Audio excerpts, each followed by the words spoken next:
Așa cum v-am promis, astăzi mai prezentăm un material special, o ediție specială, pentru că, nu-i așa, rușii ne dau toate motivele de îngrijorare, au un program nou, un program care îl dezvoltă eficient, vor să militarizeze foarte mult societatea civilă rusească, au programul Berloga, se numește acest program, țineți-l minte pentru că veți mai auzi de multe ori de el.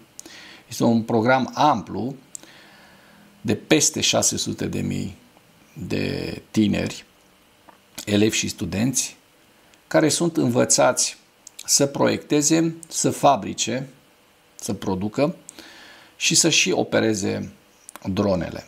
Nu pentru a le lansa pe câmpuri, să semene câmpurile sau să stropească câmpurile rusești. Deci nu e un program de agricultură, ci este un program militarizat și de o amploare foarte mare, peste 500 de milioni de copii și tineri participă la acesta. Probabil în încercarea de a, la un moment dat, de a ataca țările NATO. Pentru că asta este scopul real al lui Putin, să ocupe Europa de Est, cel puțin. Asta a și spus când, în 24 februarie 2022, când a invadat Ucraina, a spus că vrea NATO afară din Europa de Est, Ucraina, și se vedea pe cai mari. Între timp, războiul durează de mai bine de 3 ani jumate. Ucrainenii s-au apărat eroic, dar noi nu trebuie să ne culcăm pe ureche. Occidentul ar trebui să răspundă Rusiei cu aceeași monedă. Și chiar mai mult. Adică dacă suntem atacați astăzi cibernetic și informațional de către ruși, ar trebui să-i atacăm și noi la ei acasă. Nu-i de ajuns să te aperi de Imperiul Răului, trebuie să ataci răul la rădăcină. Adică unde?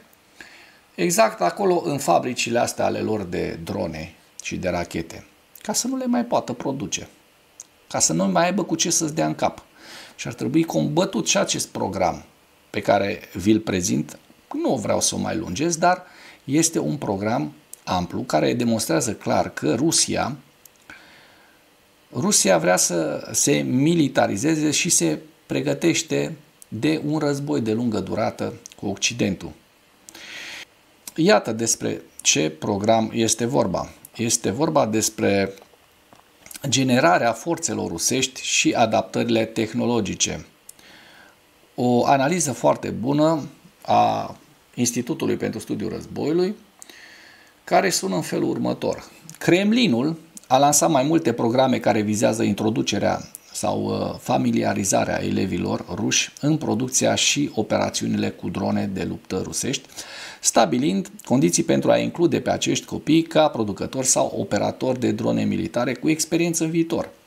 Publicația de opoziție rusă The Insider a relatat că Agenția Rusă pentru Inițiative Strategice a creat o rețea de cluburi și platforme de instruire pentru a-i familiariza pe elevi cu tehnologia și operațiunile cu drone, stabilind condiții pentru a instrui pe acești studenți în proiectarea, fabricarea și operarea dronelor rusești. Președintele Putin a aprobat programul de instruire Berloga, despre care vă vorbeam, care se descrie ca un program de jocuri cibernetice fizice pentru elevii ruși în iulie 2022, deci încă acum 3 ani.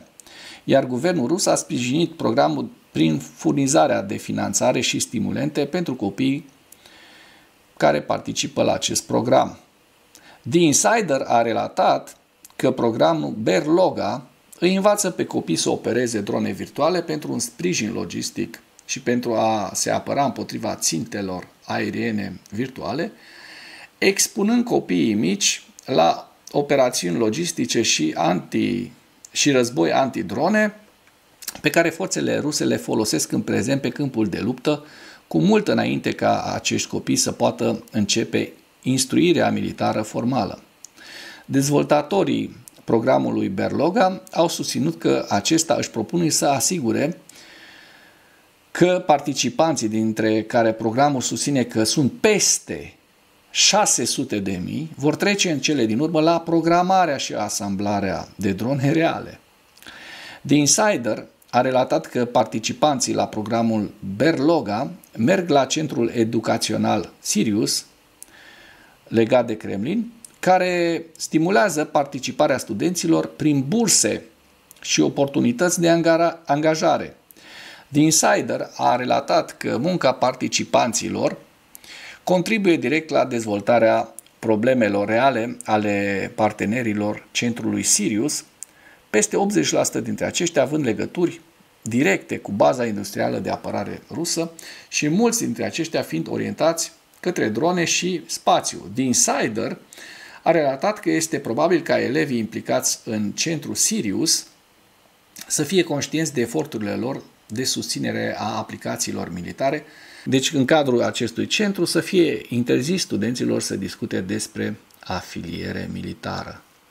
The Insider a relatat că actori afiliați programului Berloga au modificat și programul intensiv Archipelago în 2023 pentru a se concentra pe predarea participanților, inclusiv a studenților cu vârstă de peste 14 ani, operațiunilor cu drone, inclusiv curse și lansarea de drone, lovirea țintelor inamice și efectuarea de recunoaștere.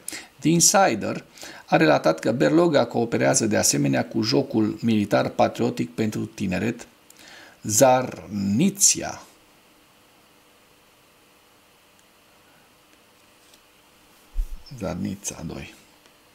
Zarnitsa 2.0, condus de Iunarmia, și-a creat un curs special de drone pentru participanții Zarnitsia 2.0 cu vârste cuprinse între 7 și 21 de ani pentru a învăța abilități de bază de pilotare a dronelor. Organizatorii Zarnitsa 2.0 au susținut în aprilie 2025 că peste 240.000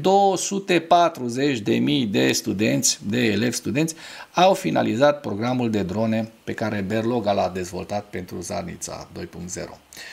Rusia continuă să folosească munca copiilor și a tinerilor pentru a produce drone în zona economică specială Ala-Buga din Republica Tatarstan.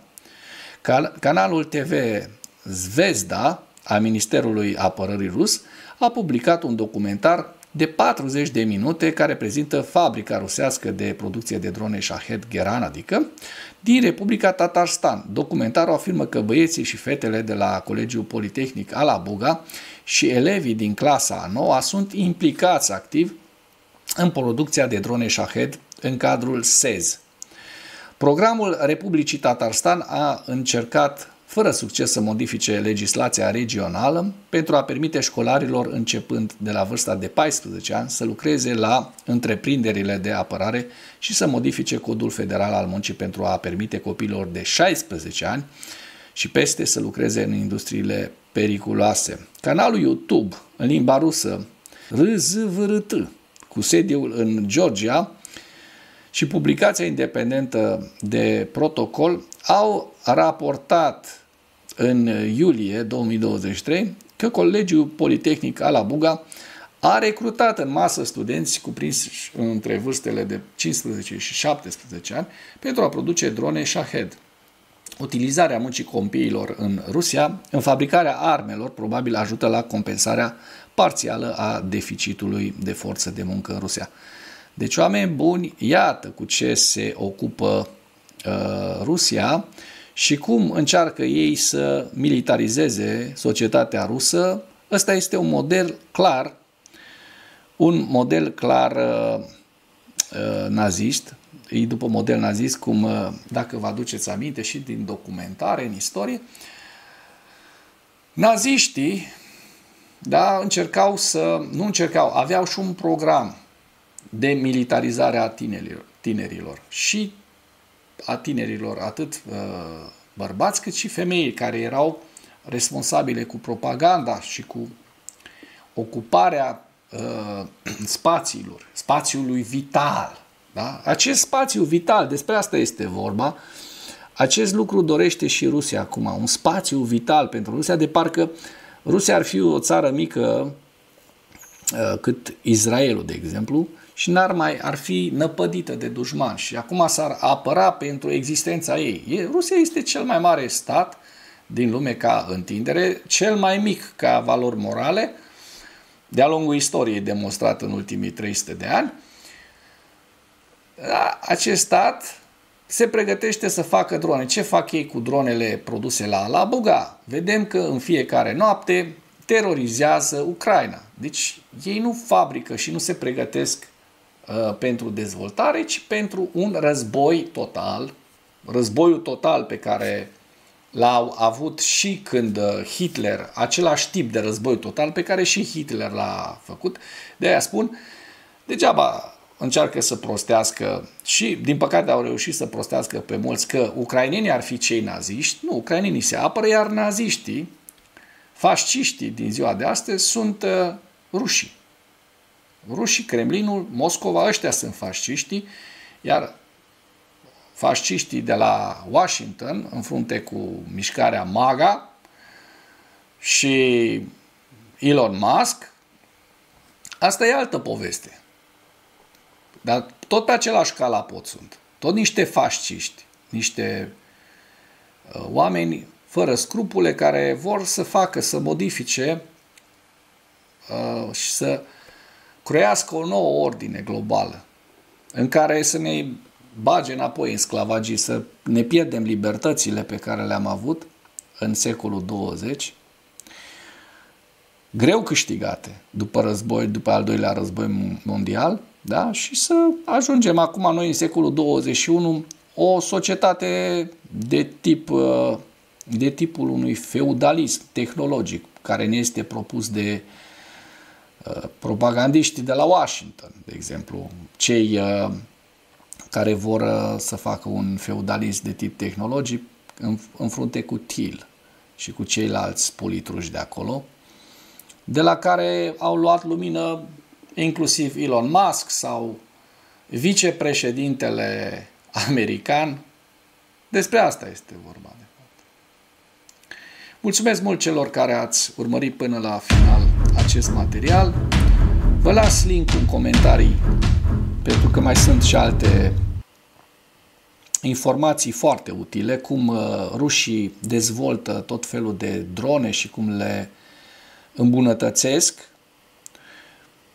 toate cu scopul clar de a ataca la un moment dat Europa de Est, țările NATO. Numai bine!